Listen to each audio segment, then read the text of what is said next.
Ayan, muli, mga kaagot, isang mapagpalang umaga sa ating lahat. Muli, sa inyo, mga kaagot ko dyan. Isang linggo tayong hindi nakapag-upload ng ating morning prayer. Pasensya na po, medyo nabisi lang sa ibang mga bagay, mga kaagot. Kaya dito na naman muli ang inyong kaagot. Agot YouTube channel ay patuloy na tayong dudulog at hihingi ng gabay at patnubay sa ating Panginoon sa umagang ito, mga kaagot.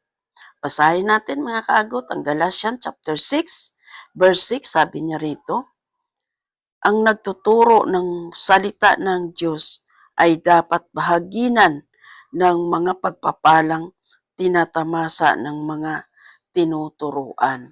Ang ating mga pastor po ito, pastora, mga kaagot, sila po ang instrumento ng Diyos para ihayag, ituro ang salita ng Diyos dito sa lupa, mga kaagot. Maging ang mga leader din ay ginagamit din upang sila din ay maghayag ng salita ng Diyos.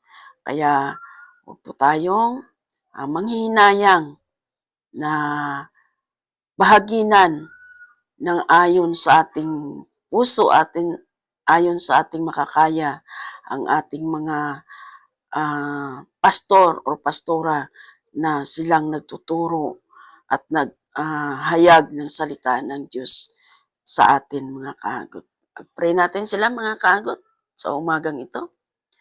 Banal at dakilang Diyos, amang makapangyarihan sa lahat. Muli kami, Panginoon, lumalapit na nanalig na ng palataya sa umagang ito, Panginoon. Napatuloy nawa namin, Panginoon Lord Jesus, maipagkaloob ang karapat-dapat sa mga nagtuturo ng iyong mga salita, Panginoon Lord. Lalo na, Lord God, sa ministry, Panginoon Lord. Ang mga ginagamit mo, Panginoon Lord Jesus, na mga pastor, Panginoon, pastora, Lord God, hallelujah, Lord Jesus. Maging ang mga tinuturuan nila, Panginoon Lord, patuloy mong kalooban ng pusong mapagbigay at pusong matulungin, Panginoon, upang maipagkaloob namin, Panginoon, sa aming mga pastor, sa lahat ng mga pastor at pastora, Panginoon, na sa bawat ministry ang nararapat na tulong sa kanila, Panginoon, dahil sila ang nagbibigay ng solid sa bawat ministry at bawat miyembro ng iyong mga gawain, Panginoon. Dalangin namin, Panginoon, sa bawat isa sa amin, sa mga leader, Panginoon Lord, na patuloy kami, Lord God, magbukas palad ng nararapat at ayon sa aming kakayanan na maipagkaloob sa aming mga pastor at pastora, Panginoon. Sa lahat ng ministry, Lord God, sa lahat ng mga ginagamit ng Diyos na maghayag na salita, sa bawat tinuturuan at sa bawat nagtuturo, Panginoon.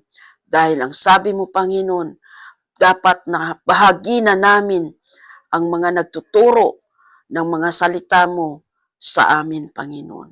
Kaya I pray, Lord, na patuloy namin magawa ito at gagawin namin ito, Panginoon, ayon sa aming kakayanan at ayon sa iyong kalooban, Panginoon. Maraming salamat muli, Ama, sa umagang ito, sa oras ito, sa mga biyaya at pagpapala na ipinagkaloob mo sa amin, Panginoon, na patuloy na kalakasan at kalusugan sa buhay ng bawat isa sa amin. Dalahin ko, Ama, ang aking panalangin, dalangin, balutin mo na yung banal at buhay na dugo na makarating sa yung banal na luklukan. Hallelujah, Lord Jesus. Thank you, Lord Jesus, sa umagang ito, sa oras ito. Sa iyong papurit pasasalamat sa dakila mong pangalan. In Jesus' name. Amen. Amen. Ayan, muli, mga kaagot.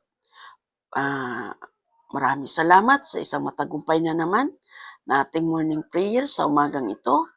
Patuloy tayong mananig manampalataya sa ating Panginoon at tumingin ang kanyang gabay sa buong maghapon na ito. Salamat, mga kaagot. Kung mapanood ninyo ang aking mga video, mga kaagot, please subscribe, like, and share. Maging sa aking Facebook, follow, mga kaagot. Ang Diyos ang siyang magpala sa inyong buhay, mga kaagot. I love you with the love of the Lord. Bye!